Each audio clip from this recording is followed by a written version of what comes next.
Bonjour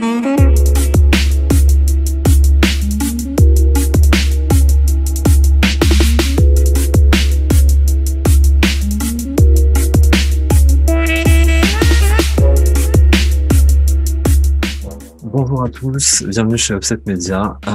L'Euroleague et tous les championnats domestiques, les grandes ligues ont fait leur rentrée. La NBA, je pense que d'ici la sortie de cette vidéo, aura commencé aussi. Mais à l'occasion aussi pour nous de faire notre rentrée. Les copains de l'équipe Upset Media ont déjà lancé un nouveau format hebdomadaire. J'espère que vous l'aurez vu déjà et que vous avez apprécié. Et c'est notre tour de lancer un autre format qu'on va vous proposer aujourd'hui avec Mathieu. Les copains nous rejoindront plus tard.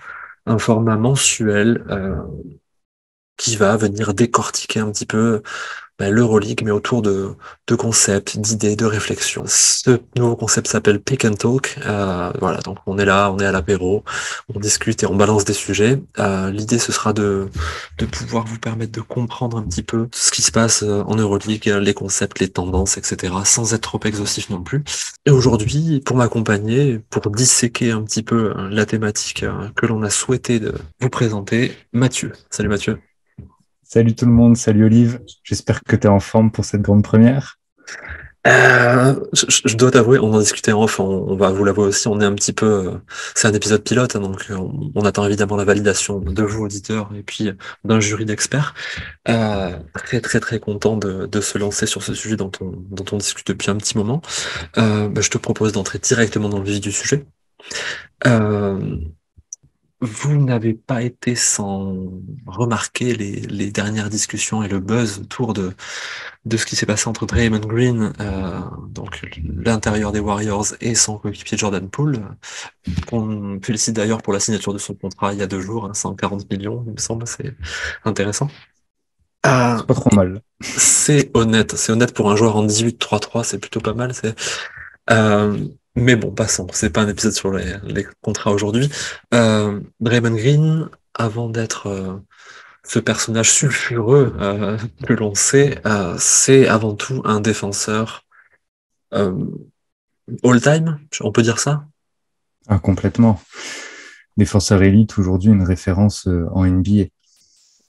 Alors, la défense, donc, on va essayer de sortir un petit peu des clichés, du clivage qu'on peut avoir entre l'Euroleague, en tout cas le basket FIBA et la NBA. L'idée, c'est de pouvoir faire des passerelles et j'espère que vous y serez favorable, mais on a pu constater ces dernières années une évolution alors du basket NBA vers un jeu excessivement offensif, mais pas forcément du fait du mauvais niveau des défenses, mais plutôt de l'excellence en termes de technique individuelle, de physique, etc., du jeu offensif. Je sais pas si c'est une vue de l'esprit ou pas, mais le basket FIBA, l'Euroleague de manière générale, ont cette image, non, c'est ça, de basket stratégique, tactique, dur et porté sur la défense. Alors, il y a certaines règles dont on va vous parler ensuite qui favorisent ça, bien évidemment, et qui donc vont forcément mettre en exergue, en relief certains types de joueurs. Mais nous, voilà, on a voulu prendre ce fait divers-là pour finalement en extraire la substantifique moelle de ce qu'est Draymond Green, à savoir un défenseur d'élite, quelqu'un qui révolutionne totalement le jeu et les schémas, qui par conséquent doit entraîner l'équipe adverse à réajuster la défense. Et on s'est dit, mais finalement, sans prendre en perspective les niveaux, etc., on est censé avoir en Euroleague une ligue de défense. Quelles sont les stars de cette ligue de défense? C'est une question très vague. On doit vous dire que franchement, on a brainstormé pendant des heures et des heures et des heures et des heures et des heures pour pouvoir vous donner quelque chose. Mathieu, tu veux peut-être parler, je sais pas, des grands items qui sont sortis, des hypothèses qu'on a pu émettre pendant nos discussions. Bien sûr, ouais. C'est parti de plein de choses. Donc, tu l'as bien résumé, Draymond Green, le fait que, mine de rien, quand on regarde même les finales NBA, on avait quand même 2 équipes qui étaient très très fortes défensivement, des équipes ultra référencées à ce niveau-là. Donc, moi, en plus, je suis partisan de ceux qui pensent que une défense, ça fait gagner des titres, même si l'attaque, c'est bien beau. La défense, ça reste la base. Donc, on revient à nos fondamentaux aujourd'hui et ce rapport à l'Euroleague, il est intéressant parce que il y a eu énormément de mouvements qui ont été enregistrés pendant le mercato et qui semblent tendre à vouloir renforcer l'aspect défensif de chacune des équipes. Donc, c'est quelque chose qu'on avait vraiment envie d'aborder. Sur notre brainstorming, il y a plein de noms qui sont sortis, d'abord un peu en vrac. Il y a eu plein d'idées.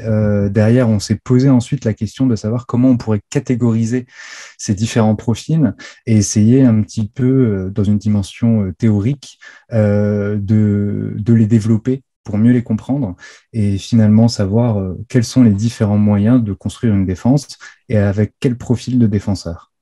C'est intéressant ce que tu dis parce que on s'envoie des fleurs. C'est vachement intéressant ce que tu dis. Non, c'est, en fait, je trouve ça intéressant de présenter cette démarche-là. Euh, donc, si vous avez pu aussi voir nos vidéos sur les previews Euroleague, vous imaginez voilà, qu'on a quand même travaillé de manière assez assidue là-dessus. On a pu constater que les équipes qui souhaitaient franchir un step et donc jouer au moins l'avantage du terrain en playoff, avaient pu recruter justement des joueurs dans des profils très spécifiques. Alors, je parle bien de profils parce que vous verrez au cours de cette émission, les joueurs ont un niveau défensif intrinsèque voilà, remarquable. Ceux qu'on va aborder aujourd'hui, ce sont que des spécialistes. Mais l'aspect systémique, structurel, rajoute vraiment une dimension importante et c'est celle-ci qu'on va essayer de vous faire prendre en considération aussi. Donc à chaque fois, on va vous présenter le joueur un petit peu et puis le système dans lequel il évolue. Un système au sens large, hein, vraiment, pas le système tactique. Euh, pour ces équipes-là, là, pour lesquelles on s'est dit, bah, on constate là finalement que ça fonctionne pas, qui pourrait venir, etc. Et puis, euh, au fil de ces previews, se sont dessinées des tendances comme ça, et puis bon, là, ces tendances, on va pouvoir vous les aborder aussi à travers ces profils. Euh, le but de cet épisode-là, mais de ce format de Pick and Talk, va être aussi de pouvoir vous transmettre, vous sensibiliser à des termes qu'on utilise très très souvent. Alors, c'est parfois des abus de langage, donc on vous donnera les références aussi pour pouvoir vous renseigner un petit peu sur ces termes-là. Euh, donc, en fonction des profils défensifs, on vous parlera de type de défense, de type d'attaque, de, de compétences aussi, de skills. On va essayer d'utiliser le moins d'anglicisme possible, donc j'en suis désolé pour les skills déjà. Euh, je te propose, Mathieu, qu'on explique un peu notre approche. On est en mode thèse là. Euh, Ouais, tout à fait. on va Bon, présenter pour notre faire plan. simple, l'idée, en gros, qu'on va faire, c'est partir d'un peu de concepts généraux, les détailler, prendre des exemples pour essayer d'aller sur du plus spécifique. Évidemment, avec de l'Euroleague, on pourra s'appuyer aussi sur d'autres exemples, même des exemples de joueurs NBA qui seront peut-être plus parlants pour faire des ponts, des liens. L'idée, c'est d'être assez transversal et de parler de basket général, mais toujours en ciblant l'Euroleague. Et donc, on va essayer de vous décrypter finalement nos différents profils de joueurs en les catégorisant par poste. En, en gros, on va avoir les arrières d'un côté, les ailiers, et on finira sur les intérieurs. Cette, ce parti pris là vers lequel on s'est dirigé avec Mathieu euh, était le suivant. Si vous avez suivi l'NBA, vous savez que Marcus Smart a été élu défenseur de l'année. Euh, Ça a fait débat, non pas du fait du talent défensif de Marcus Smart, ça, je pense que euh, les avis sont quand même globalement unanimes par rapport à ça, mais plutôt par rapport à son impact comparé à Giannis Antetokounmpo, Rudy Gobert, Bam Adebayo, Draymond Green, et même d'autres joueurs qu'on a pu voir comme Michael Bridges, etc., alors qui sont des joueurs très spécifiques de rôle. Euh, Effectif des Celtics.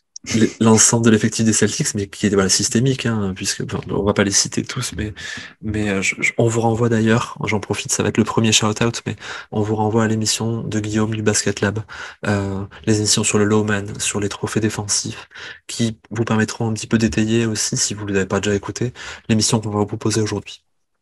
Ah, en termes d'organisation. On a décidé de s'appuyer, alors on s'est renseigné un petit peu et puis on est allé voir chez Basketball Index.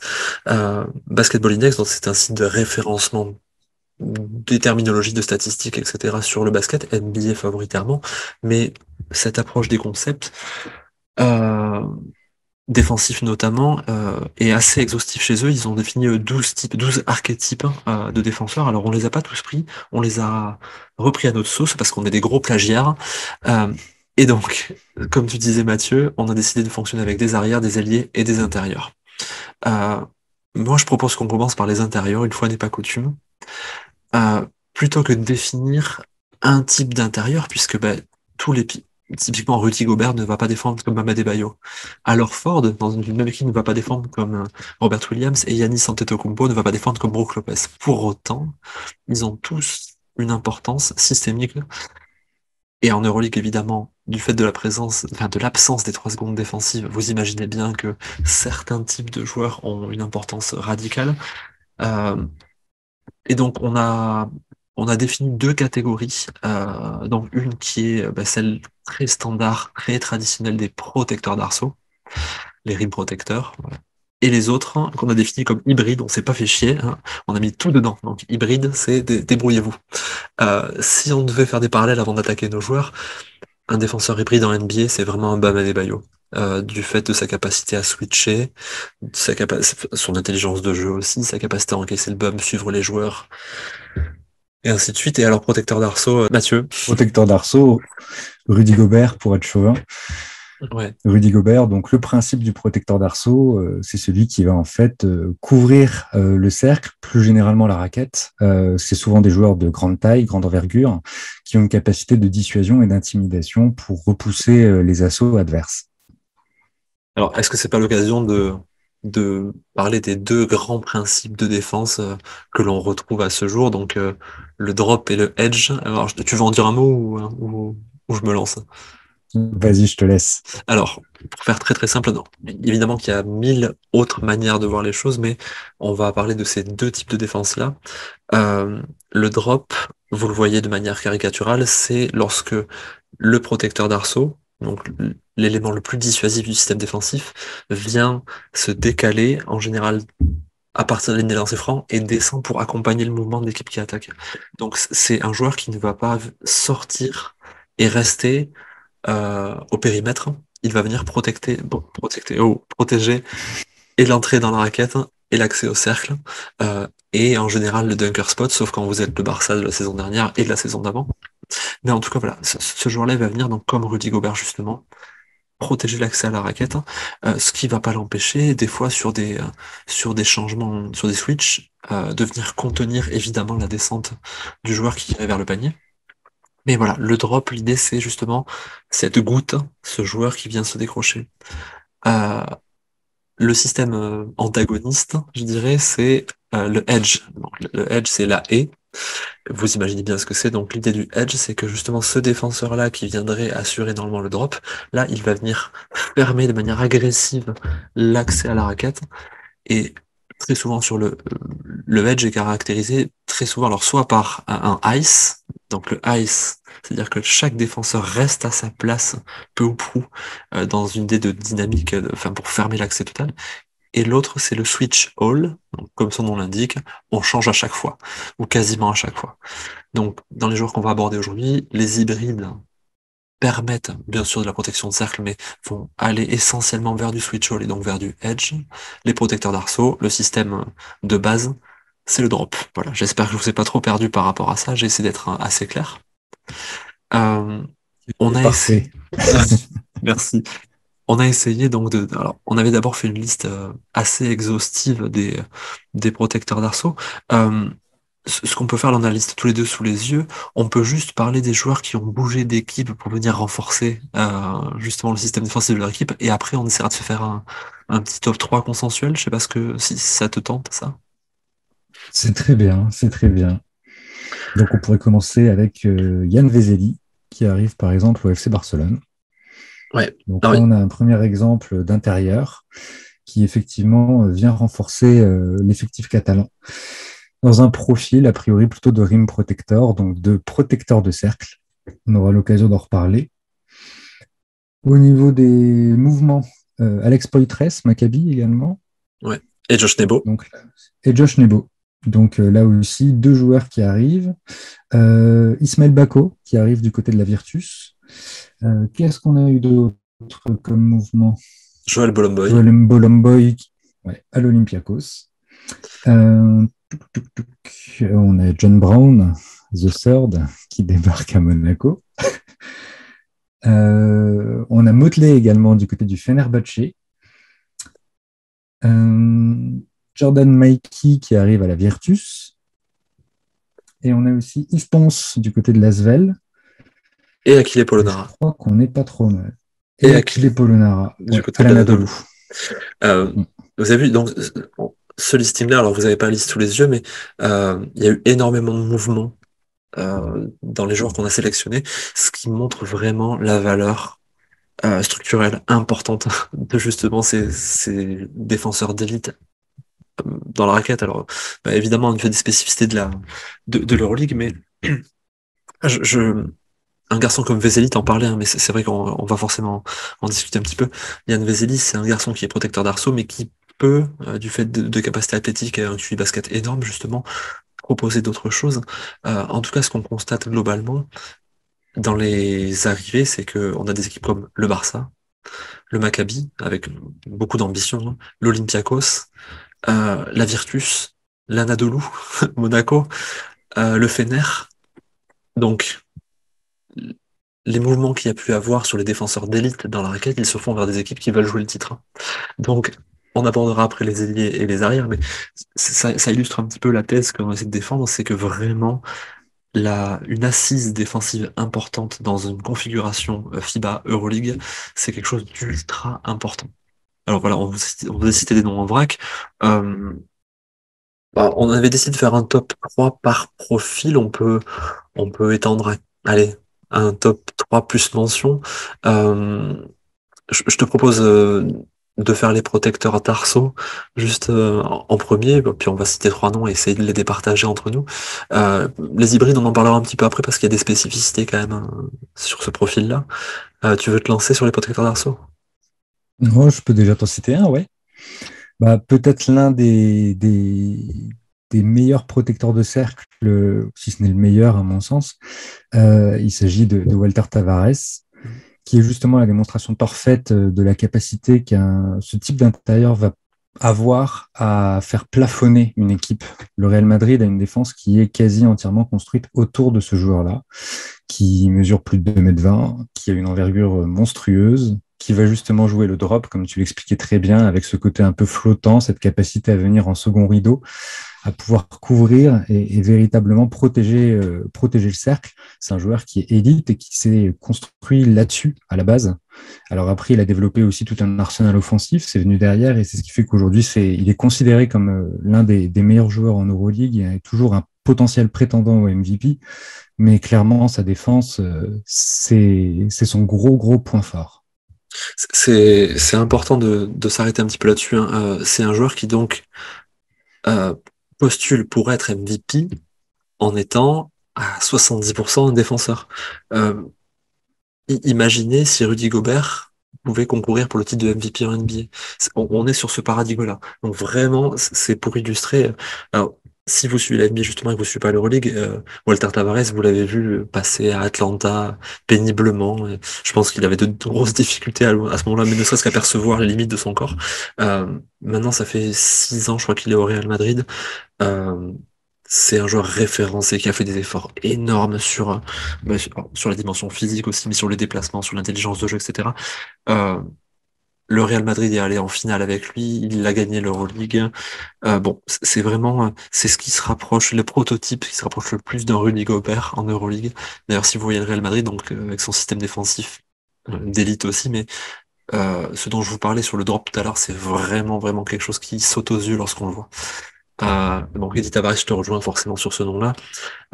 Moi, je vais partir sur un nom un peu ancien, sur Othello Hunter. Alors, c'est pas uniquement pour la référence au théâtre, mais Othello Hunter, donc c'est un joueur de 37 ans qui joue au Bayern Munich, alors qui avait fait un petit passage en NBA au milieu des années, fin des années 2000 et vers début 2010. C'est un garçon qui a joué un peu partout en Europe et qui a fait notamment des passages à Olympiakos et au CSK, où il a été bon, Olympiakos et CSK, donc équipe de référence des années 2010. Euh, il avait décidé de se retirer petit à petit et finalement il a été rattrapé par les cheveux par Andrea Trinchieri, le coach du Bayern Munich, qui en a fait l'an dernier ben, la, ouais, vraiment la figure de proue de son système défensif. Euh, c'est un garçon qui, justement, en termes de protection de cercle, alors il n'a pas la taille de Tavares. Il n'a pas la verticalité de joueurs comme Donta Hall, par exemple, ou les deux joueurs du Maccabi, Poyfeles et Nebo. Mais du fait de sa science du placement, de sa capacité à anticiper les courses, il a des bras immenses, une envergure colossale. Lui, pour le coup, si on enlève la switchability, il se rapproche un petit peu de ce qu'on peut avoir avec Bam Adebayo. Dans sa manière de se déplacer, le centre de gravité assez bas, venir générer le contact et la capacité à se regainer pour pouvoir ensuite gêner avec ses bras immenses. Euh, alors, il n'a pas la force ou le talent d'un Bam Adebayo, évidemment, mais si le Bayern a pu jouer les playoffs sur les deux dernières saisons, il n'y était pas il y a 2 ans, mais sur la dernière saison, malgré énormément de blessures, je pense que il a sa part de responsabilité. Je sais pas ce que tu en penses. Je suis entièrement d'accord. Et la comparaison avec Adebayo est intéressante parce que c'est un joueur qui, pour son rôle de protecteur de cercle, possède une mobilité qui est extrêmement intéressante. Chose qu'aura moins Tavares, par exemple. Tavares va être beaucoup plus lent sur les déplacements latéraux et lui a cette capacité vraiment à glisser comme ça et ça pose forcément des problèmes parce que quand tu as une envergure d'albatros derrière en plus, c'est pas facile. C'est pas facile. Donc oui, Othello Hunter, effectivement, très très gros profil. Le troisième que moi je citerai bien, c'est Yann Vezeli, On est d'accord. voilà, qui arrive à Barcelone. Là aussi, c'est un profil intéressant, donc passé en NBA, difficilement aussi, Ouais. revenu en Europe avec un profil caricatural de Marsupilami, un joueur qui s'accroche au cercle, du holy-hoop et des gros dunks dans tous les sens. Mais avec le temps, il a maturé aussi sur l'aspect défensif. Et c'est presque la chose que je retiendrai le plus aujourd'hui de ce joueur-là. Alors Mhm. offensivement, il y a du jeu au poste, il y a plein de choses à apporter. Mais sur la défense, il y a une lecture de jeu, un QI basket qui s'est développé vraiment. Et on sent qu'aujourd'hui, on peut le considérer lui aussi comme un protecteur de cercle de très très haut niveau. J'essayais pendant que tu parlais de faire un parallèle avec un joueur de NBA pour que ça illustre plus, mais j'en trouve pas. C'était un protecteur de cercle standard, vraiment comme on peut avoir dans toutes les équipes de NBA à ce jour. Mais il a, du fait d'avoir joué avec souvent des pivots qui pouvaient pas faire autre chose que justement du drop, il a eu le rôle de Lawman qu'on peut retrouver chez Yanis, notamment au Fener. La saison où il gagne le titre, où il est MVP d'ailleurs. Euh, Là, à ce jour, il a un profil un peu atypique. Alors, au Barça, il revient sur un rôle purement de protecteur de cercle. Donc, voilà, c'est un joueur que vous avez vu passer, hein, tu le disais, à Washington et à Denver, qui n'était pas du tout le joueur qu'il est maintenant. Là, c'est un joueur qui a 31 ans, qui a maturité, euh, et que le Barça vient recruter à prix d'or, justement. C'est un top 10 joueur d'Euroleague et c'est un top 3 défenseur d'Euroleague. Si on devait les classer, Mathieu, là, tu partirais sur quoi en 1, 2, 3? Je pense qu'en un, je mettrais Tavares. Enfin, j'en Ouais, suis même sûr. Sur le deuxième, j'aurais tendance peut-être à placer quand même Vezeli. oui. Et en troisième, du coup, Othello Hunter. Ouais, je te rejoins avant de passer sur les hybrides. Euh, Hunter, il a une valeur systémique importante, mais il joue pas au Barça ou au Real. Et s'il joue pas au Barça et au Real, c'est parce qu'ils sont pas allés le chercher alors qu'ils pouvaient. Euh, il y a un petit gap, je trouve, entre ces deux défenseurs que sont Tavares et Vesely et l'ensemble des autres protecteurs d'arceau. En revanche, là où on trouve des défenseurs d'élite et qui pourraient discuter avec ces deux garçons-là, je pense, sans doute, c'est justement ces profils qu'on a définis comme des profils hybrides. Alors, je vais essayer d'en faire une définition large, parce que il n'y a pas un joueur qui ressemble à l'autre, mais par profil hybride, on a décidé avec Mathieu de sélectionner les joueurs qui jouent intérieur et qui sont capables d'assurer, du fait de leur profil, une palette ultra large d'approches défensives. Donc ils vont protéger le cercle, ils vont aussi être capables de, alors, monter, hein, monter très très haut, mais jouer au poste, empêcher les entrées, couper les lignes de passe, venir switcher même sur des postes 1, 2, 3. Là, j'en vois deux des joueurs qui, pour moi, sont capables de switcher sur 5 postes, hein. Euh, alors, moi, je pense que je voulais juste citer le nom de Yves Pons parce que pour l'instant, c'est un garçon qui vient d'arriver en Euroleague. S'il reste là, il est très très possible que justement on en parle dans quelques années comme un vrai défenseur d'élite, mais qui fait passer son équipe à un niveau supérieur. Et je voulais juste parler rapidement vite fait le trio Mikey, Motley et Johannes Thiemann. Alors Johannes Thiemann, vous l'avez vu à l'Eurobasket, justement sur ses approches défensives, il est ultra précieux à l'Alba Berlin. Motley et Mikey, c'est Donc deux joueurs qui sont passés par la NBA, Motley plus récemment que Jordan Mikey, et qui eux justement viennent apporter une forme de versatilité défensive. Ils sont pas forcément élites dans un domaine spécifique, mais vu qu'ils sont capables de tout faire dans des systèmes défensifs, ils sont très précieux. Mais on a, allez, trois joueurs qui se dégagent là, je pense, on va pas faire de suspense. Euh, on peut même les classer directement de 3 à 1 pour voir si on a les mêmes. Mathieu, tu veux commencer? En partant de 3, Ouais, ok. Brian Dunston, j'ai Brian Dustin aussi. voilà. Troisième, joueur de l'Anadolu, facilement reconnaissable avec ses goggles sur les yeux. Un joueur pas forcément très grand, mais avec un sacré volume physique et malgré tout une superbe mobilité, capable de venir mettre des pressions très hautes, même sur des joueurs qui vont lui mettre 30 centimètres de plus, capable de provoquer les fautes intelligemment, les passages en force.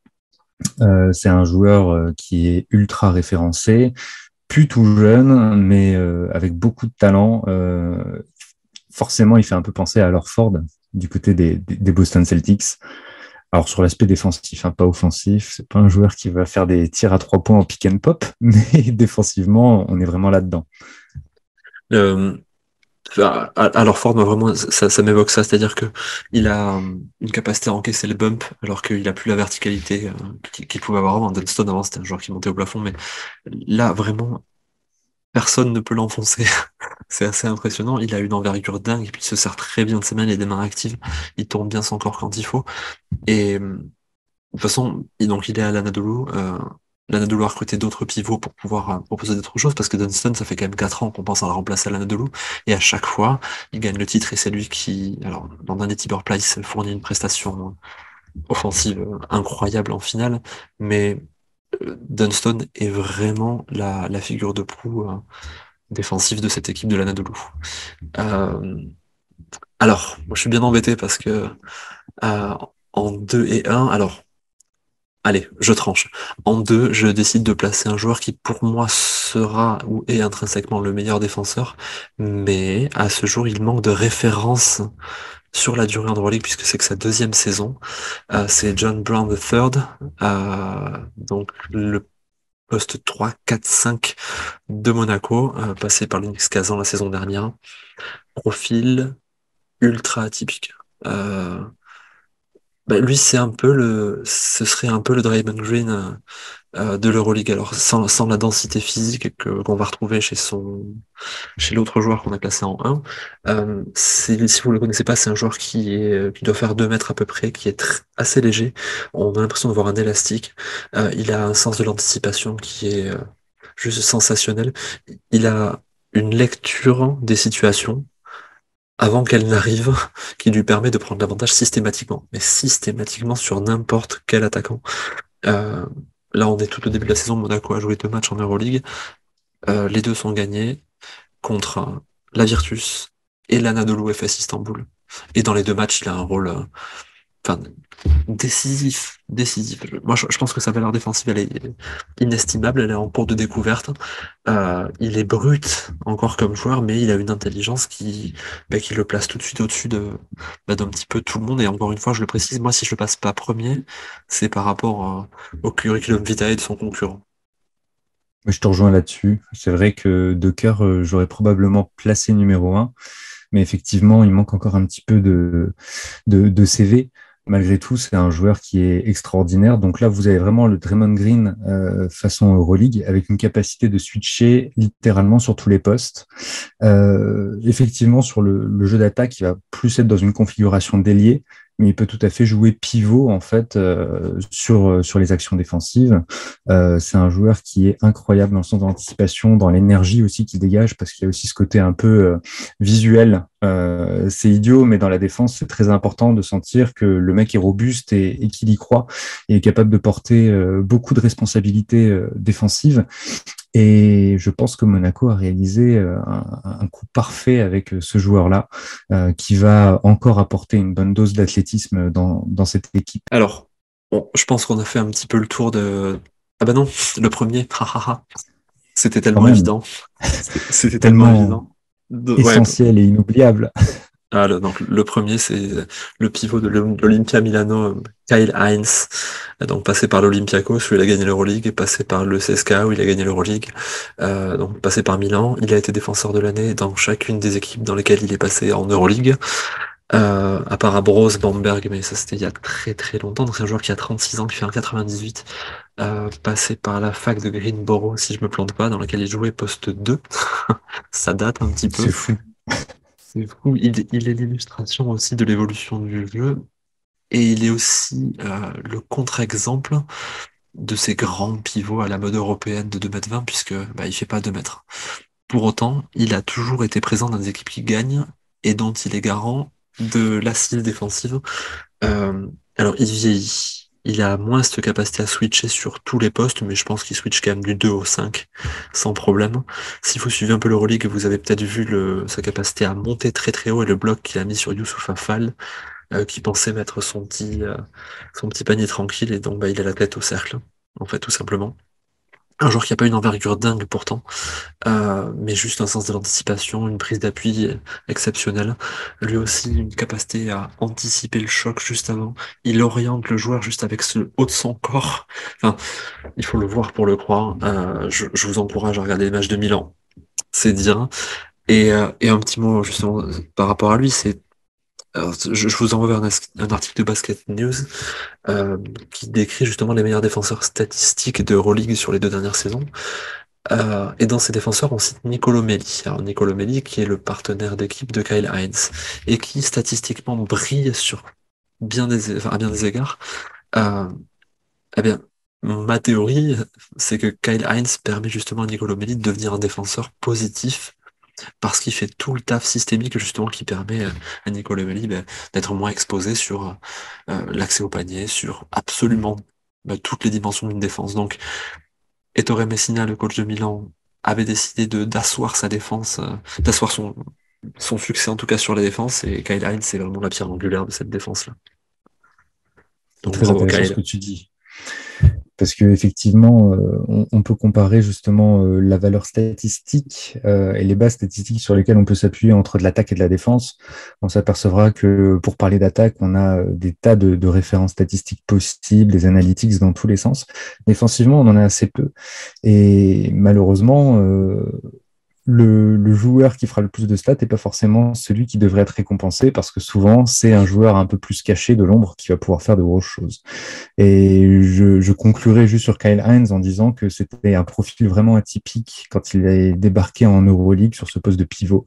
Il jouait avec des joueurs comme Sacha Kaun, Varoncevic, qui avaient des tailles impressionnantes, qui avaient plus ce profil de pivot traditionnel. Et en fait, c'était lui la pierre angulaire défensive de ce CSKA Moscou qui a été plusieurs fois titré. Alors on peut enchaîner après cette longue plage sur les intérieurs, on va essayer d'être plus fluide un petit peu, parce que forcément c'est aussi notre premier ado sur ce format-là, donc on s'excuse si on est un peu digressif. Après les intérieurs, les ailiers. Alors les ailiers. Basketball Index recense plein de types d'ailiers différents, le chaser, le wingstopper, tout ce que vous voulez. On a décidé de présenter, nous, 2 types spécifiques. Alors, on est resté sur le wingstopper parce que, du fait de l'évolution du basket en 2022, on a beaucoup d'initiateurs, de porteurs de balles primaires qui sont des ailiers. De fait, il faut pouvoir y envoyer quelque chose. Donc, le wingstopper, c'est une denrée qu'on retrouve beaucoup en NBA, bien sûr, mais en Euroleague. Donc, on vous prévient de suite, on a du André Iguodala. Euh, et ensuite, il y a une catégorie qu'on a voulu créer, nous, qu'on a appelée Hub. Vous connaissez probablement enfin, le concept du hub offensif, donc qui est cette prise, le joueur qui vient faciliter l'articulation offensive d'une équipe. Luke Sikma, Sacha Vezenkov, ce genre de garçon-là, Nikola Jokic, ça va vous parler aussi peut-être, vous connaissez ce joueur. Nemanja Bjelica, la saison dernière avec les Warriors. Euh, et donc nous, on a voulu introduire cette idée-là de hub défensif, donc un joueur qui viendrait, qui aurait évidemment des qualités de défenseur sur l'homme, mais qui par sa présence viendrait fluidifier euh, une articulation défensive tout simplement. Alors par sa présence off-ball, par sa communication, par plein d'intangibles qu'on pourrait, on va vous parler de ce terme aussi, mais qu'on pourrait lister évidemment. C'est évidemment très difficile à classer, donc soyez indulgents avec nous. Mais on a fait une liste de joueurs qui, pour nous, brillent justement par leur présence dans un système défensif et pas forcément parce qu'on va en voir sur l'homme. Euh, ces hubs-là sont forcément aussi une denrée rare et ce sont des joueurs qui s'arrachent à prix d'or. Un joueur qui n'est pas dans le top 3 évidemment, mais qui avait été recruté la saison dernière, c'était Edgar Asulanovas il y a 2 ans par le Fenerbahçe, justement parce qu'il venait faciliter ça. Ça n'a pas marché parce qu'évidemment, c'est un rôle très spécifique et c'est assez complexe. Il est reparti au Žalgiris à ce jour, mais voilà, je vous parle de ce type de joueur-là. Un autre joueur qui est pas dans le top 3, Mateusz Ponitka, alors qui a brillé à l'Eurobasket dans un rôle d'initiateur. Lorsqu'il était au Zénith Saint-Pétersbourg de Javi Pascual, il brillait dans ce rôle de hub défensif. Voilà, donc, si vous avez compris un petit peu l'idée, c'est ce joueur qui, dans un système défensif, vient fluidifier, faciliter, articuler, communiquer.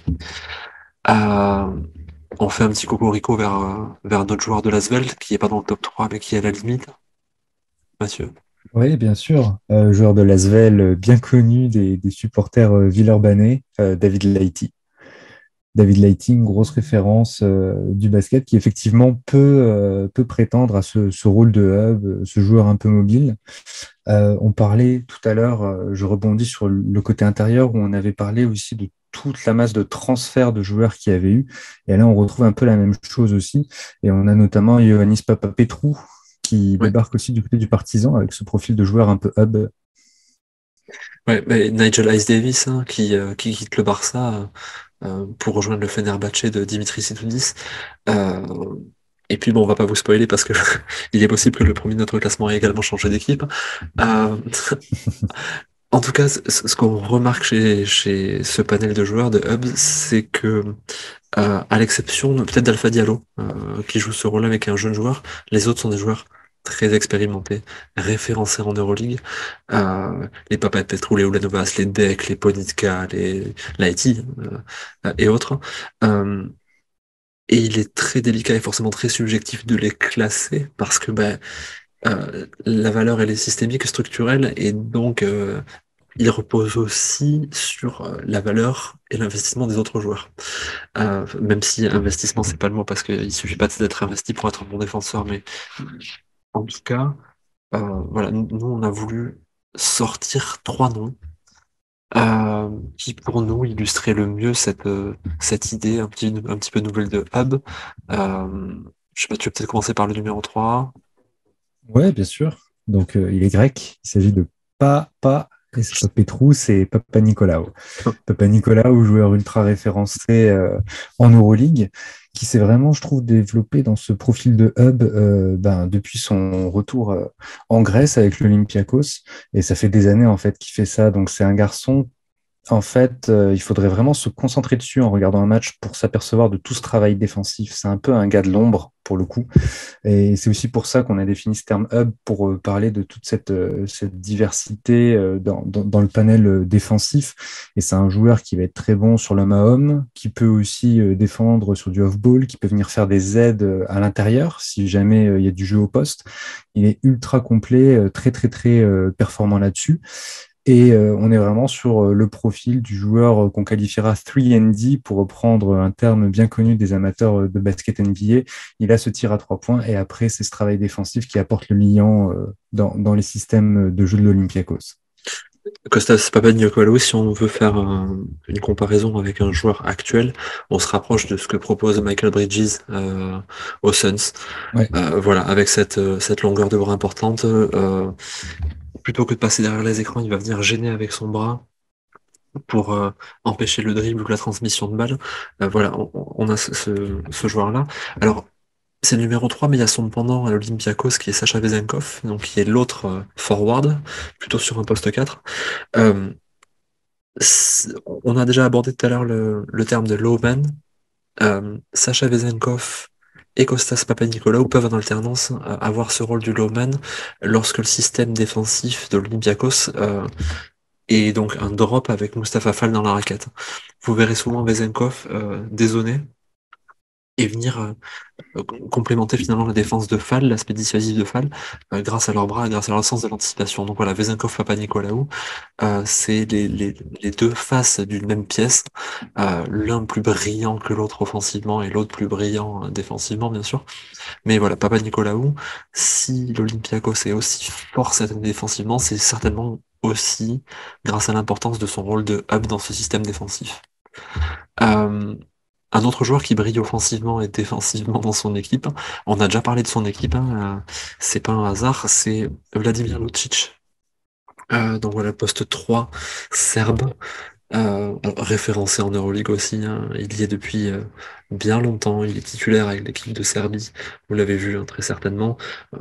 Poste 3-4, très élancé, très long, avec en plus un toucher de balle assez soyeux, un très bon shoot, il sait un petit peu tout faire. Et alors, au Bayern, il est venu apporter son expérience, son aura, son star power, mais aussi son expérience défensive dans une équipe justement où l'organisation défensive est très spécifique, très étonnante, basée donc sur Othello Hunter, dont on a parlé tout à l'heure. Je vous fais un petit rappel sur lui. Il est possible que dans les guards, on parle aussi d'un joueur du Bayern. En tout cas, voilà, Vladimir Lucic, l'exploit que je lui trouve, mais tu me diras ce que tu en penses, c'est que il est et l'option 1 en attaque du Bayern et l'option 1 en défense du Bayern Munich. C'est assez étonnant. Totalement, totalement. C'est un joueur qui est assez phénoménal déjà, plutôt grand par la taille. Il pourrait largement aussi être un défenseur plus à l'intérieur, hein, comme les rim protectors ou les joueurs versatiles dont on a parlé précédemment. Sauf que lui, pour le coup, ça reste un véritable ailier, mais il a cette capacité dans ce rôle de hub à pouvoir jouer plein d'aspects, plein de rôles. On sait que dans la philosophie Trinchieri, tout part de la défense. Et c'est très intéressant d'avoir ce profil de joueur-là associé à un Othello Hunter qui est dans ce rôle de rim protect. Et tu vas avoir derrière ce joueur-là qui est capable d'orienter, d'amener aussi le défenseur dans le piège, entre guillemets. Et c'est une défense qui est extrêmement agressive. C'est un joueur qui est toujours bien fléchi sur les appuis. Il a une envergure qui est aussi assez considérable. Il peut orienter et même orienter le joueur sans ballon.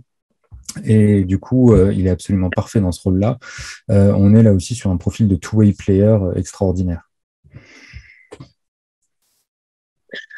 Je te propose d'enchaîner avec Bien notre sûr, numéro 1. incontournable. Il est Ouais, encore serbe, encore un serbe, décidément. Ils sont forts, ces Serbes. oh, C'est Nikola Kalinic. Kalinic.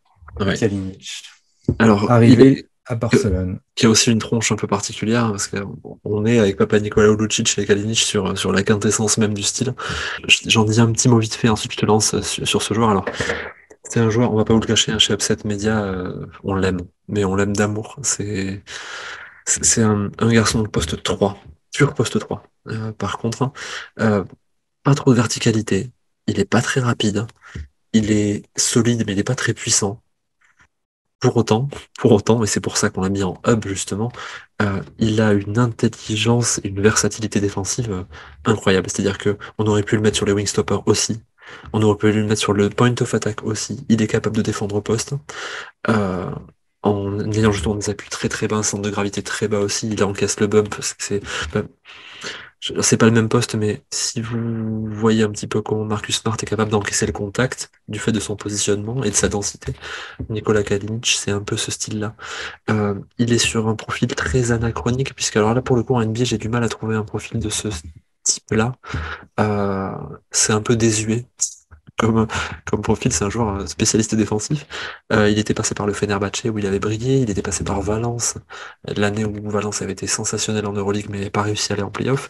Et l'an dernier, tu peux en dire un petit mot peut-être, il était venu jouer à Zvezda, l'étoile rouge de Oui, Belgrade.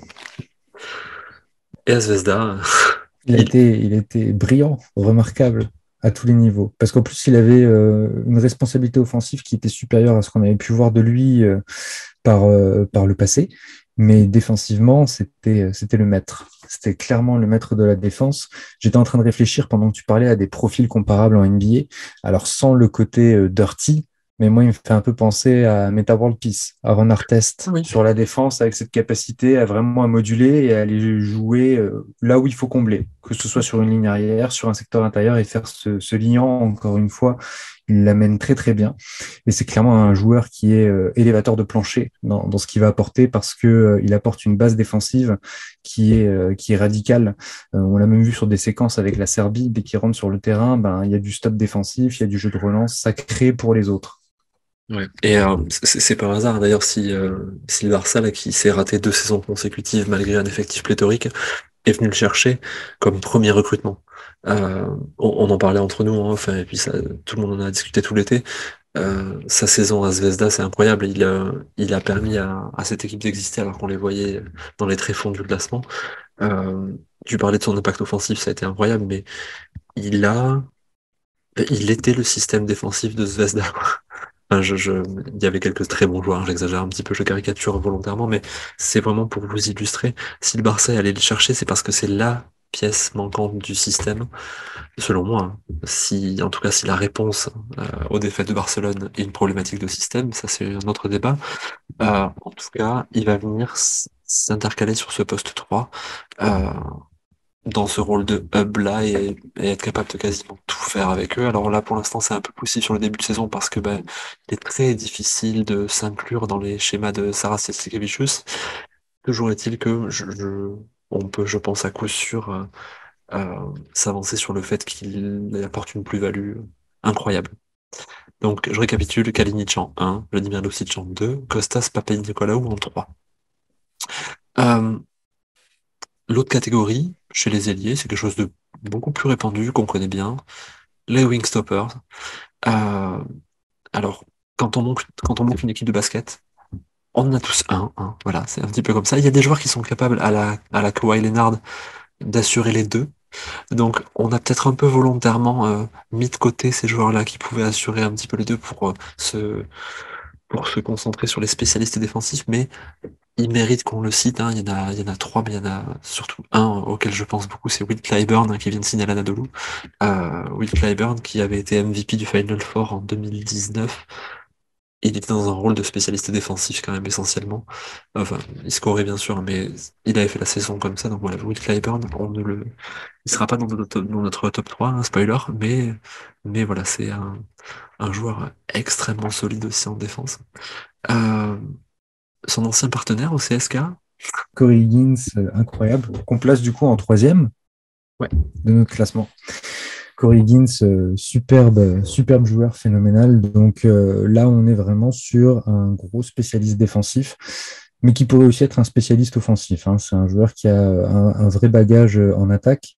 Après, il y a des décisions qui sont prises aussi du côté du Barça, et c'est vrai que c'est un joueur qui est très très responsabilisé sur la partie défensive. C'est un joueur qui peut partir en mission sur le meilleur scoreur adverse, en fait, tout simplement. Et il va exceller sur l'aspect 1 contre 1. Donc, c'est vraiment du one-one pur et dur. Il a cette capacité d'orienter, souvent sur la main faible, de gêner beaucoup sur les départs en dribble, et ensuite aller marquer l'opposition. Alors, c'est pas un joueur qui va aller au contre, mais il a cette capacité, voilà, à se plaquer pour protéger vraiment l'arceau avec son cylindre. Il est très bon là-dessus, et c'est un joueur, s'il faisait que de la défense, il serait tout en haut, je pense. Mais il y a ce volume aussi d'attaque qui fait que ça sera un peu plus inconstant. Je souhaite vivement qu'on puisse le retrouver au niveau de jeu qu'il avait il y a 2 ans. Enfin, avant l'arrivée de Jasikevičius. Je suis circonspect, hein, parce que les recrutements font que il y a du créateur qui arrive et donc forcément il va avoir moins la balle. Euh, Si on le voit sur ce profil de défenseur pur, alors oui, ça va être très très fort, mais voilà, je suis un peu frustré. Bon, après, aussi une mission sur la défense, pas sur l'attaque, hein, mais voilà, Corey Higgins, spécialiste défensif hors pair. Alors, c'est un wingstopper, vous le verrez aussi défendre sur des 1 ou sur des 2 évidemment. C'est un gabarit, il a un gabarit qui est propice justement à ce type de défense. Euh, En numéro 2, on a décidé de plébisciter un joueur canadien euh, qui fait sa 2e saison au Fenerbahçe. Il s'agit d'Aïchen Pierre. Poste 3, petit gabarit, une réincarnation de Tony Allen, pour ceux qui ont connu ce joueur-là, dans le sens où offensivement c'est frustrant, vraiment. Vraiment, vraiment, vraiment. Même si on a pu le voir là sur le premier match, il me semble, contre le Bayern, jouer ses post-up, mais c'était en situation de mismatch physique important. Sean Pierre, il est arrivé, je crois qu'il était à Sassari, il me semble. Il arrive au Fener. pour être deuxième ou troisième poste 3 et puis finalement, il s'est incrusté et il est titulaire encore, ça bouge pas. Il vient, il vient proposer ce que d'autres joueurs ne font pas en fait au Fenerbahçe, à savoir de la rugosité, la densité physique. Pour son gabarit, une défense au poste bas qui est sensationnelle. Il a une capacité à chase aussi, c'est assez intéressant, vous le verrez, chasser le défenseur, il va le laisser passer, et en fait, grâce à une prise d'appui et une densité physique, justement, rester dans son cylindre, mais venir poser le couvercle. Euh, c'est un joueur qui est en progression, là, il a 27 ou 28 ans, je crois, donc la marge de progression n'est pas énorme, mais on tenait quand même à vraiment citer son nom parce que, comme un Charles Gahudi à l'époque ou comme un Victor Claver aussi avec l'équipe d'Espagne, c'est des vrais spécialistes. Et lui, à ce jour, il est dans une équipe qui surperforme en plus. Donc voilà, Dyson Pierre, je sais pas si tu voulais en dire un petit mot. Non, tu as bien résumé les choses. Mais là, ouais, effectivement, on est vraiment sur un pur produit défensif. Il faudra pas en attendre quelque chose en attaque, mais par contre, encore une fois, il a son côté aussi, lui aussi un côté élévateur de plancher défensif. Raison pour laquelle d'ailleurs il est systématiquement dans le 5 de départ du côté du Fenerbahçe. Ensuite, on a un premier, bien évidemment. Un premier qui joue du côté du Real Madrid, c'est Adamanga. Adamanga, c'est vrai que je me souviens quand on a commencé à parler un peu de ce profil-là, c'est le joueur qui est ressorti comme une évidence, en fait. Un joueur que certains ont pu suivre d'ailleurs durant l'Eurobasket, où on l'a vu aussi très responsabilisé sur la partie offensive. Mais lui, pour le coup, sa carrière en Euroleague, elle se fait essentiellement par la défense. Il était un peu boudé au Barça, où on ne le voyait plus trop jouer. Là, il est reparti au Real. C'est un joueur qui est assez énorme. Alors, sur les comparaisons NBA, j'aurais tendance à dire lui aussi un peu Tony Allen sur l'aspect défensif. Euh, c'est un joueur qui est extrêmement propre, qui est vraiment capable de se mettre sur du 1 contre 1, partir sur des missions, il va être très bas, les mains très basses, toujours alerte, il arrive facilement là aussi à orienter. C'est un joueur qui est là aussi dans un profil de spécialiste. Si jamais il faut dépanner un peu en attaque, il peut le faire, mais sa vraie contribution, elle est défensive. Et, il était passé par Baskonia où il avait un rôle offensif important. Et puis petit à petit, il est devenu spécialiste défensif. Il avait été élu meilleur défenseur de Liga ACB. À cette Oui, époque-là, c'est il vrai. était donc parti au Barça. Euh, et alors, on pouvait le voir. En fait, moi, il me fait penser à Ben Simmons. Euh, je Ah m'explique, oui. hein. Euh, alors, c'est pas un meneur, mais bon, Ben Simmons n'est pas un meneur non plus. Mais il est capable de porter la balle, comme Gabriel Deck aussi, ces joueurs-là. Il est capable de porter la balle, de créer à minima. Il a un excellent QI basket, un excellent sens de la passe. En fait, il a une excellente vision du jeu, une excellente lecture du jeu. Donc, il peut exister offensivement, mais alors défensivement, cette lecture du jeu, cette longueur de bras, parce que c'est quand même un poste 3 qui est assez grand, assez long. Il a des qualités athlétiques qui sont excellentes aussi. Il est effectivement assez dense. Et en ça, ouais, moi, il me fait quand même penser à Ben Simmons. Euh, mais à Ben Simmons qui n'aurait pas été benché pour quelque raison que ce soit d'ailleurs. Euh, Vraiment, si vous suivez un petit peu la Liga, l'an dernier, dans le titre du Real Madrid, il a un rôle ultra important. À partir du début des playoffs, il est là tout le temps. Il joue quasiment tout le match. Il fait aucune erreur, il fait très peu de fautes.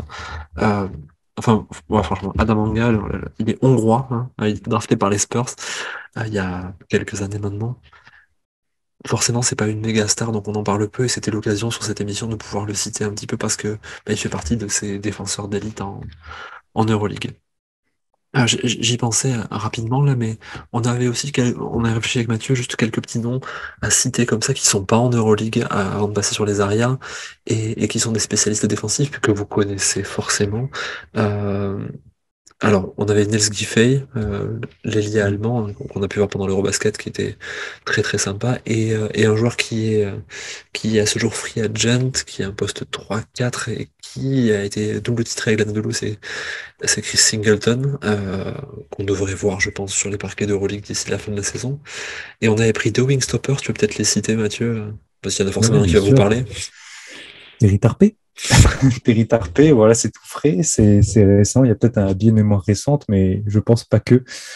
Formidable joueur, très athlétique, un très bon sens d'anticipation, excellent à la fois sur le sans ballon, mais aussi sur du 1 contre 1. Formidable joueur. Et puis Jeff Ferry Taylor, joueur suédois, pour ceux qui se rappellent, lui aussi, il a eu un petit passage en NBA, pas Donc fameux. Bobcats.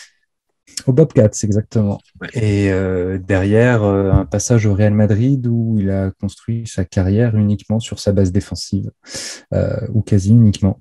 Mais là aussi, un joueur assez référencé si on veut avoir de la défense de son côté. Alors, les ailiers, finalement, je sais pas ce que tu en penses, mais ça nous a été plutôt facile à Assez classer. évident. Ouais, ouais, Ouais. vraiment sur les profils. Alors, en revanche, vous allez le voir, hein, mais ce qui a été moins évident pour nous, c'est de classer les arrières. Alors, on a essayé de faire deux catégories aussi. Je les présente ou tu veux les présenter, Mathieu? Vas-y, tu peux y aller.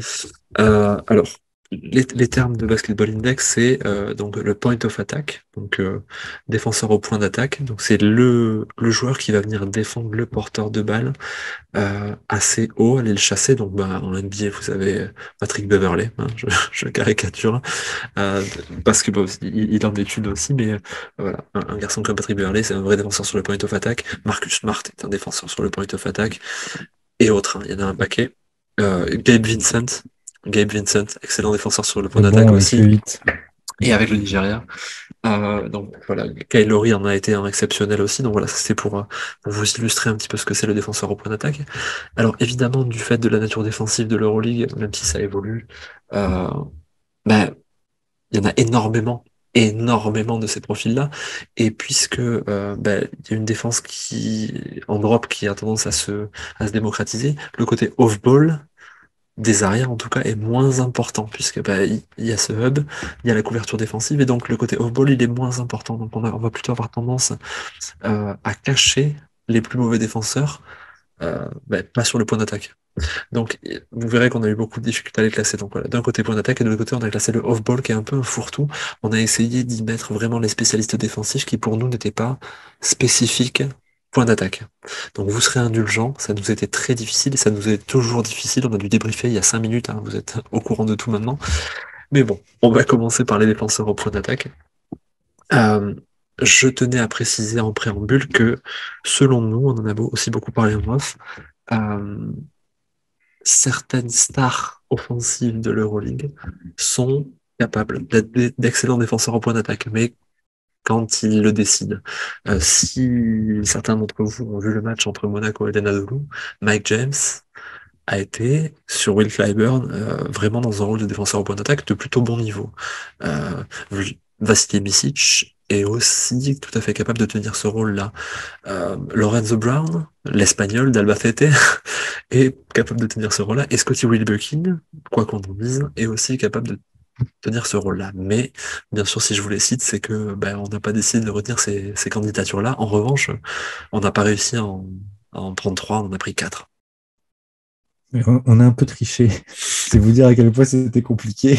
On n'avait pas encore le top 3 il y a 2 minutes, mais bon, on y est arrivé tout doucement. Et donc, on avait un ex-aequo pour le troisième.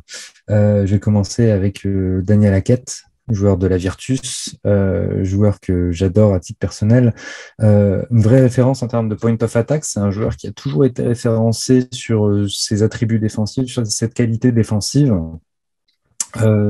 Joueur qui est assez agressif, grand pour son poste. C'est un joueur qui doit être pas loin des 2 mètres, ou il les dépasse peut-être même. Je crois qu'il fait 2 mètres, 2 Et mètres 1.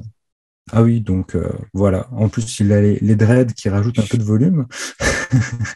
Et puis derrière, capable d'encaisser un centre de gravité qui reste assez bas, capable d'orienter. Il a une grande envergure et une capacité aussi à subir les pauses d'écran, à passer au-dessus, à switcher quand il faut, qui fait que c'est un vrai poison pour les arrières de devoir se coltiner un Daniel Hackett en permanence.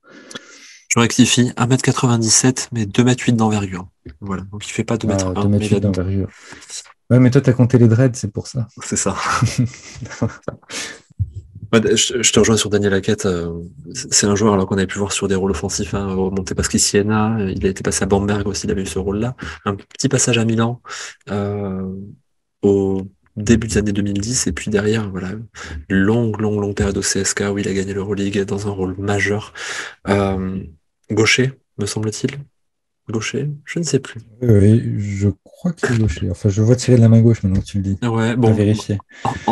en tout cas, voilà, joueur excessivement intelligent. Je suis très content là, que la Virtus Bologne se soit saisie bah, du contexte euh, géopolitique et basket actuel pour le faire revenir en Italie. Parce que oui, il n'est pas naturalisé, il est bien italien.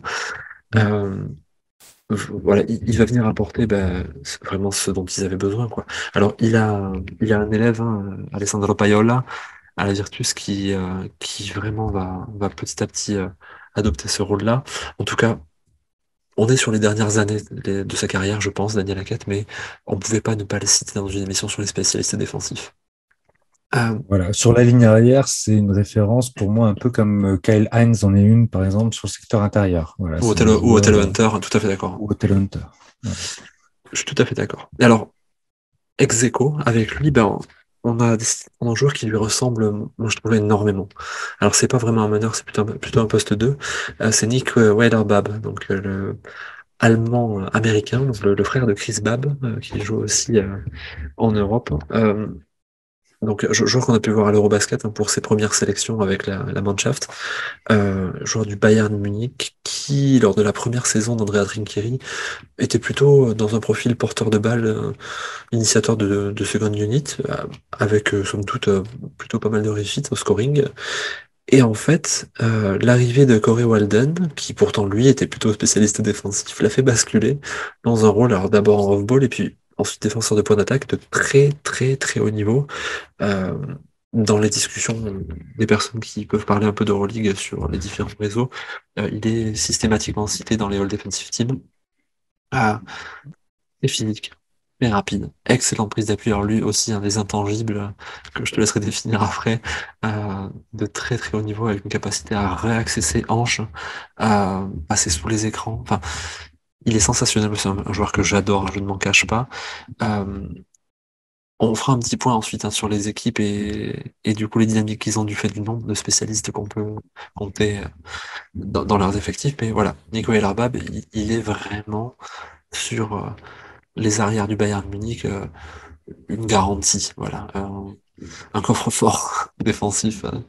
C'est un joueur que je pense qu'on verra monter très haut dans le classement. Alors, mais c'est intéressant parce que bah, finalement, deuxième de notre classement, on a encore un très jeune joueur. Très jeune joueur, très bon joueur, un joueur qu'on aime beaucoup aussi, ouais, Devon Hall, le joueur de Milan, de l'Olympia Milano. Là, c'est aussi une grosse référence avec un gros volume physique. Il a d'ailleurs rentré un petit buzzer offensif. Là, j'ai vu ça tout récemment pour ceux qui Ouais. suivent un peu le championnat italien. Mais voilà, défensivement, c'est vraiment une grosse référence sur la ligne arrière. Joueur avec, moi, ce qui m'impressionne avec lui, c'est vraiment ce côté volume. C'est un joueur qui est assez massif pour son poste, vraiment avec un physique à l'américaine, des qualités athlétiques assez extraordinaires et derrière une capacité de pression qui tout de suite va mettre l'attaque en difficulté parce que sur l'initiation du jeu, ils sont déjà en difficulté quand il vient agresser le porteur de balle. Il était passé par Bamberg aussi, hein, c'est un joueur qui est passé rapidement par la NBA et puis ensuite qui est parti en Europe. La trajectoire est assez étonnante et c'est vrai qu'en Milan l'a recruté, on était assez surpris parce qu'il y avait des joueurs comme Malcolm Delaney, etc. Enfin, ça recrutait dur et là ils avaient pris Devon Hall. Et c'est vrai que très Mm. rapidement il s'est inclus euh, dans l'équilibrage défensif de cette équipe puisque bah, ils avaient beaucoup de créateurs comme Chacho Rodriguez, Malcolm Delaney justement, Shevon Shields qui était euh, comment dire, responsabilisé offensivement et qui pouvait pas fournir les efforts défensifs qu'il fournissait habituellement. Et donc Devon Hall, dans un profil un peu à la Dante Exum avec le Barça la saison dernière, a été l'homme à tout faire, hein. Euh, et majoritairement défenseur au point d'attaque de cette équipe de Milan. Voilà, cette année, il est encore là. Je pense qu'il aura un moment sa chance pour retourner en NBA parce que finalement, c'est quand même une denrée assez précieuse hein, pour un deuxième, troisième meneur ou arrière. Euh, mais en tout cas, la Milan va en profiter au maximum. Euh, Puisque bah, voilà, comme le Bayern, c'est une équipe qui s'est dotée de gros spécialistes défensifs. Euh, un autre petit mot sur lui, ou on passe direct au premier consensuel de notre classement des défenseurs au point d'attaque. Non, ça me paraît bien. Juste un petit mot pour dire que c'est une vraie bonne surprise au-delà de ça, Devon Hall, parce que je le voyais vraiment arriver avec ce profil plus de l'américain offensif. Oui, Je le voyais comme un vrai profil offensif et je me suis dit, mais pourquoi Milan va encore apporter du scoring comme ça sur sa ligne arrière? Et la faculté avec laquelle il a su s'adapter, c'est une superbe nouvelle pour moi, parce que je ne le voyais pas du tout dans ce profil-là et belle surprise. d'ailleurs, enfin, je te rejoins totalement. C'est vrai que j'y ai pensé tout à l'heure et je complètement oublié de le dire. La saison dernière, lorsque Milan recrute Troy Daniels et Devon Hall, pour moi, il n'y a pas photo, c'est Troy Daniels qui va exister parce que je les voyais dans un profil assez similaire. Et finalement, bah, pas du tout. Bon, je me suis bien planté. Tant mieux pour Milan, tant pis pour Troy Daniels. Voilà, en tout cas, Devon Hall, voilà. Deuxième de notre classement des défenseurs au point d'attaque, et puis sans trop de discussion. Sans trop de discussion, le premier non plus. Thomas Walkup, donc le guard de l'Olympiakos. Vous avez peut-être vu passer sur les réseaux, alors au moment où l'épisode sortira, ça fera quelques jours, ses partenaires qui lui demandent d'arrêter de harceler et enfin de stop bullying, donc arrête de faire la brute, hein, le harceleur quoi. Donc c'est ça illustre un peu l'intensité défensive que Thomas Walkup met sur un terrain de basket. Euh, Moi, je me rappelle l'avoir vu au Žalgiris là il y a 2 ans quand il avait basculé vraiment sur ce rôle-là. C'était hallucinant un match contre Ritas en ligue lituanienne. Euh, il a une hargne dingue. Enfin, c'est du hustle pur. Le gars, il a juste envie de mettre son adversaire plus bas que terre. Et si c'est en le collant et en collant son visage à 5 centimètres tout en défendant, il a des mains ultra actives. Tu parlais de densité avec Devon Hall. Là, en termes de densité physique, Thomas Walkup, c'est assez phénoménal. Euh, C'est incroyablement développé par oui, rapport à l'époque Žalgiris. Enfin, vous le voyez, prenez une photo du Žalgiris, une photo de l'Olympiakos, vous comparez la taille des biceps, c'est impressionnant. en fait, vous prenez l'intelligence défensive d'Alex Caruso. Oui, ça fait bizarre, mais prenez l'intelligence défensive d'Alex Caruso et vous lui mettez un physique de Marcus Smart version Euroleague et vous avez Thomas Walkup. Alors lui aussi, hein, offensivement, c'est brut. Euh, mais défensivement, cette équipe de l'Olympiakos, bah, ils avaient besoin que d'un défenseur, hein. Je veux dire, ils avaient déjà Kostas Lukas pour pouvoir créer.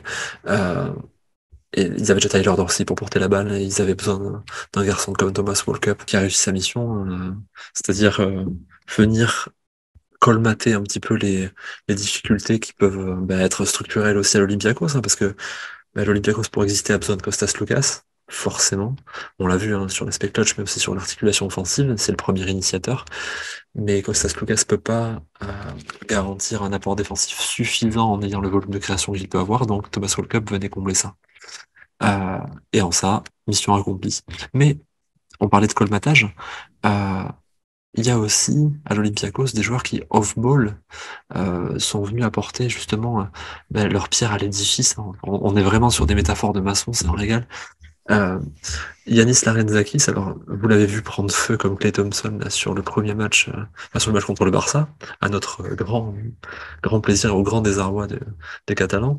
Euh, mais Yanis Larenzakis, c'est surtout et avant tout un joueur défensif avec un rôle off-ball très important. Alors, vous allez certainement nous insulter hein, parce que ou nous dire qu'on connaît pas le basket, vous auriez tout à fait le droit de le faire. C'est très difficile de classer la valeur individuelle des joueurs off-ball en les décorrélant du système. Alors, il y a un joueur qui nous paraissait évident, mais ensuite on a fait une longue liste, bah, une longue liste qu'on va inclure un petit peu justement en les mettant en perspective par rapport à leur équipe.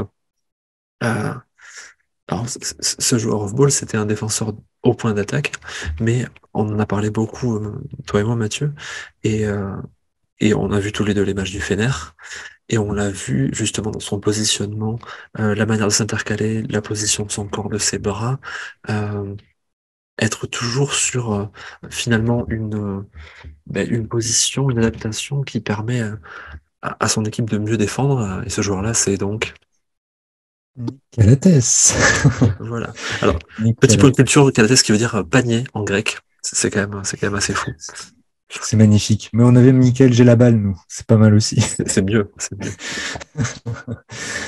Donc ouais, Nick Calates, incroyable. C'est vrai que ça a été une source de questionnement parce qu'au départ, c'était vraiment un joueur qu'on plaçait dans le point of attack.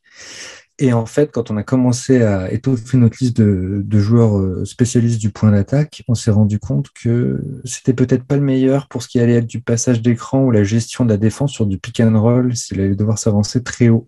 Par contre, c'est un joueur qui est extraordinaire sur la position off-ball parce que excellent pour suivre son vis-à-vis tout d'abord en termes d'investissement et il glisse quand même plutôt bien dans les écrans quand il le faut. Et derrière, une capacité toujours à se placer sur les lignes de passe qui en font un très bon intercepteur ou en tout cas un très bon défenseur qui va venir stopper les solutions. Donc à chaque fois, sur un schéma offensif, vous allez avoir deux, trois alternatives et lui systématiquement va empêcher une de ces alternatives d'exister parce qu'il aura la position, il aura la main qui sera maintenue, bien placée et ça fonctionne très très bien.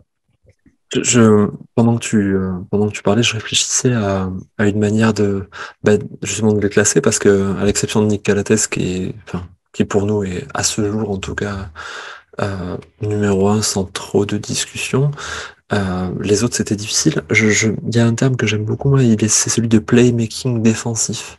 Alors, qu'est-ce que c'est le playmaking défensif? Mais oui, Père Castor, qu'est-ce que c'est le playmaking défensif? Ben, le playmaking défensif, c'est la capacité d'un joueur, par son intervention, son positionnement, par son jeu tout court, à créer du volume statistique défensif. Mais qu'est-ce que c'est le volume statistique défensif? Bon, ben, en fait, gros, il intervient, il est là, et puis il crée des interceptions, des pertes de balles. En tout cas, il permet à ton équipe de gagner en plafond défensif par sa présence.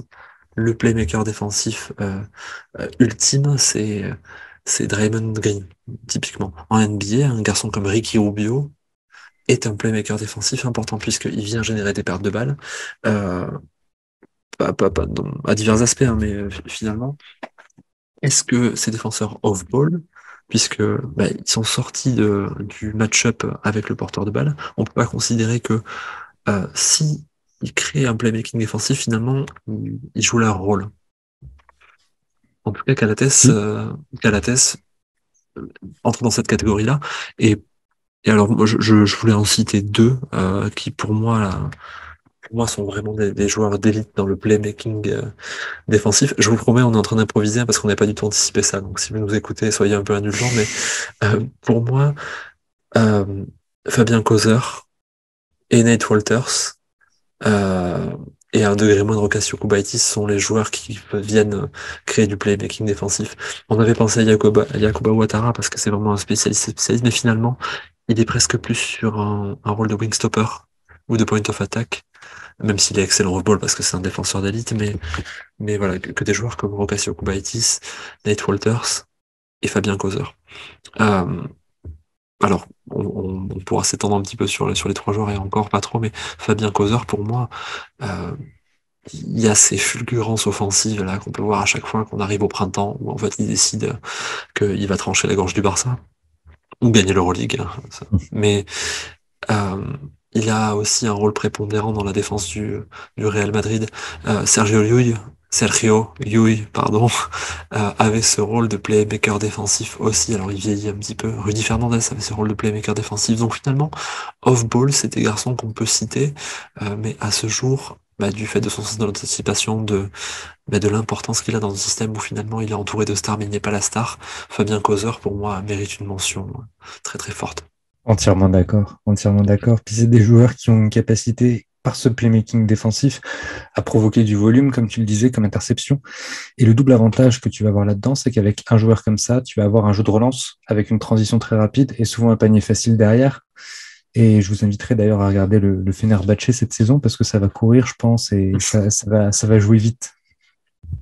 Alors, dans le profil Fabien Causeur, voilà, pour citer le dernier joueur, on a Nate Walters, donc, qui l'an dernier était aussi un des garants du succès défensif de l'Étoile Rouge de Belgrade avec Nikola Kalinic. Il a signé au Pana, il n'a pas joué pour l'instant, il est blessé. Et donc on voit beaucoup Paris Lee, qui lui est un défenseur au point d'attaque. Mais Nate Walters, voilà, justement du fait de son QI, non seulement il a une part dans la participation offensive qui est très intéressante, mais vous verrez aussi qu'il va générer du playmaking défensif, ce dont a vraiment besoin le Panathinaikos. En tout cas, moi je croise très très fort les doigts. Euh, alors, je vous propose de faire on a fait le tour, hein, je pense, des six catégories qu'on avait décidé de définir. Ce que je Tout à vous fait. propose, c'est juste qu'on fasse un petit point. Alors, on va repartir Ouais, allez, on repart des arrières puisque nous y étions et on va faire une catégorie chacun. Ça te va, Mathieu? Ouais, on peut faire ça. Je t'en prie. Donc, au point d'attaque, on avait déjà eu du mal à trancher. On avait donc un ex-aequo sur les postes, sur la troisième position avec Daniel Hackett de la Virtus et Nick Weilerbab du Bayern Munich. En deux, nous avions Devon Hall et en première position Thomas Rokup. Sur les défenseurs off-ball, les playmakers défensifs, nous avions numéro 3 Fabien Causeur du Real Madrid, numéro 2 Nate Walters du Panathinaikos et numéro 1 Nick Calates du Fenerbahçe Istanbul. On enchaîne avec les ailiers. Donc, les Wingstoppers, un des classements les plus faciles à faire de cette émission. Donc, en troisième position, Corey Higgins, le joueur du Barça. En deuxième, nous avions Dishon Pierre du Fenerbahçe. Et en première position, Adamanga du Real Madrid. C'est un sacré trio. Mais on va continuer sur un sacré trio avec la catégorie qu'on avait donc décidé de nommer les hubs défensifs. Avec numéro 3 Kostas Papanikolaou, numéro 2 Vladimir Lucic et numéro 1 Nicolas Kalinic. Ensuite, on va passer sur nos protecteurs de cercle dans le secteur intérieur, les rim protectors. Donc, en troisième position, nous avions Othello Hunter. En deuxième position, Yann Vezeli qui vient de rejoindre le Barça. Et en première position, le grand Eddy Tavares. Et enfin, les hybrides, hein, le grand fourre-tout pour dire que ce sont des défenseurs d'élite. Nous avions numéro 3 la légende Brian Dunstone de l'Anadolu Efes Istanbul. Numéro 2, pour le moment, John Brown III de Monaco, la Roca Team. Et numéro 1, la légende Kyle Hines de l'Olympia Milano. Euh, Allez, à chaud comme ça, si on devait faire la first defensive team, donc du coup il Oh faut là 5 là, joueurs. La tienne en tout cas. 5 joueurs. Ok, il faut que ça joue un peu en attaque quand même, ou on reste que Il, sur de la ouais, il défense. faut une équipe équilibrée. Équilibré. D'accord. Bon, sur le poste de meneur de jeu, Nick Calates. Pour moi, ça serait la bonne référence. Pour l'épauler, tac, tac, tac. C'est pas facile. Je mettrais Devon Hall. Devon Hall pour l'accompagner. Ensuite, sur le poste 3, je suis obligé de mettre Nikola Kalinic. Ouais. Parce que voilà, c'est le cœur qui parle. John Brown, The Third en 4. Et puis Eddy Tavares en 5.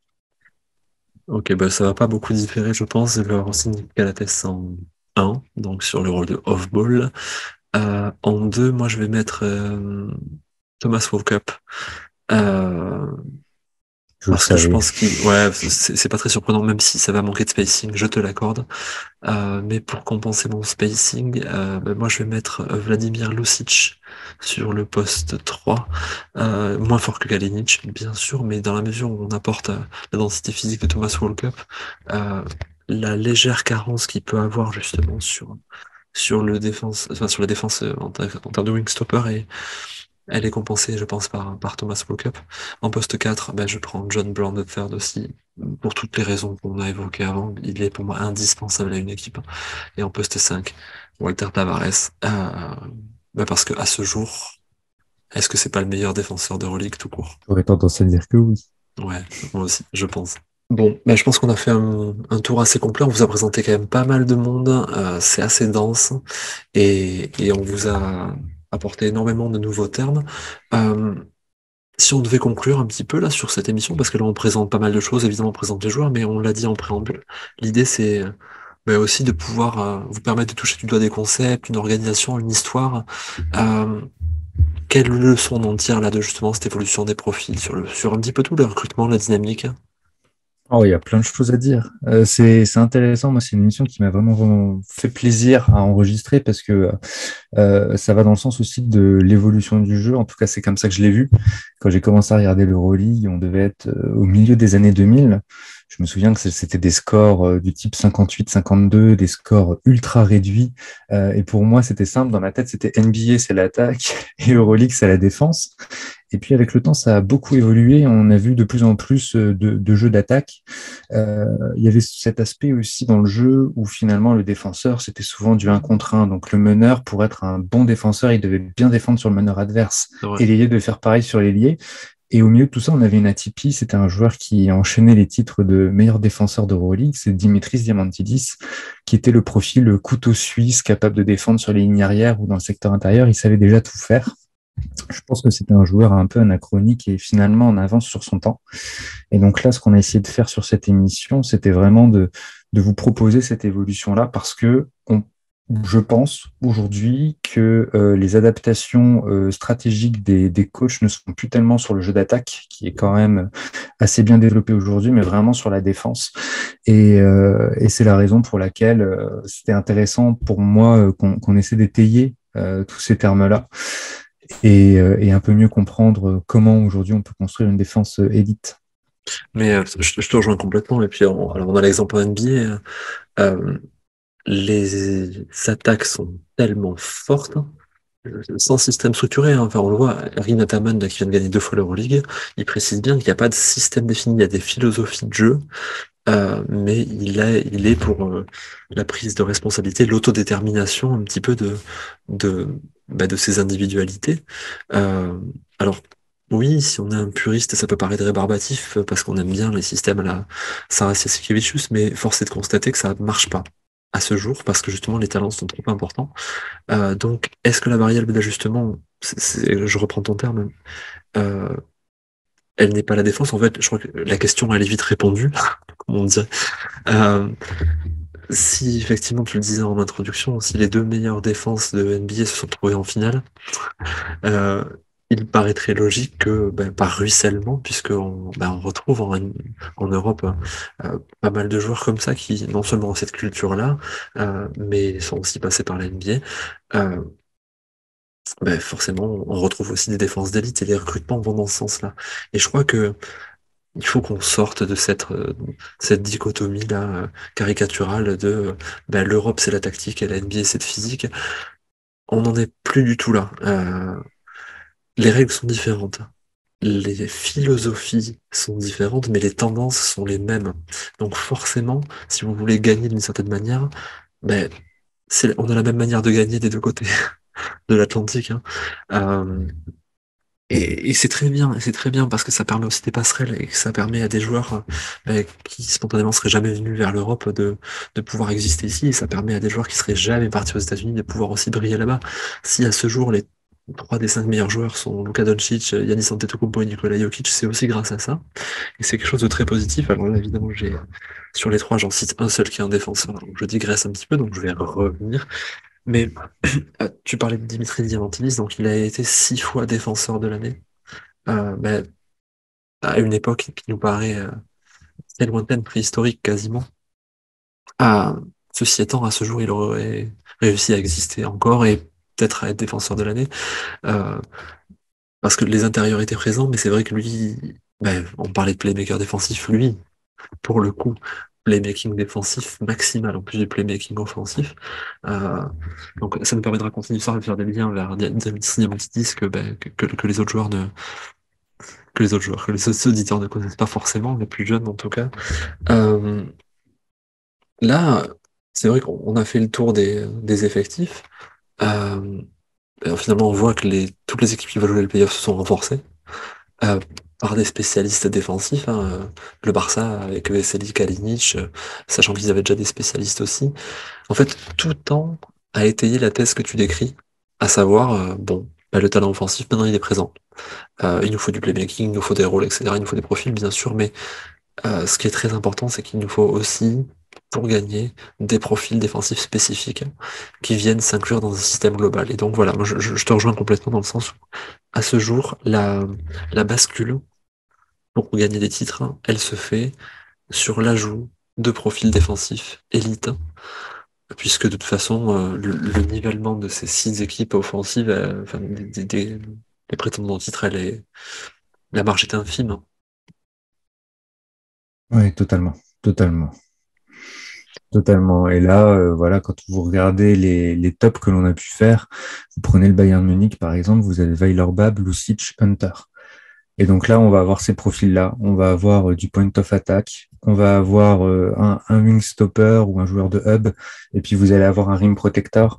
Et toutes ces équipes, elles tendent à influer vers ça, avoir des joueurs capable de marquer des points aujourd'hui, avoir une valeur offensive, c'est assez facile, mais avoir du top défenseur, c'est ce qui vous fait passer au-dessus. Alors, on est chez Upset Media et donc on est des amateurs de hot takes, de bold predictions, comme ils disent chez Basket News. Euh, on sait que Milan est une grosse défense, on sait qu'ils ont recruté pour, on sait que le Real est une grosse défense. Quelle est pour toi, je te prends à froid là, l'équipe qui a fait le plus gros step-up défensif du fait de son recrutement cet été?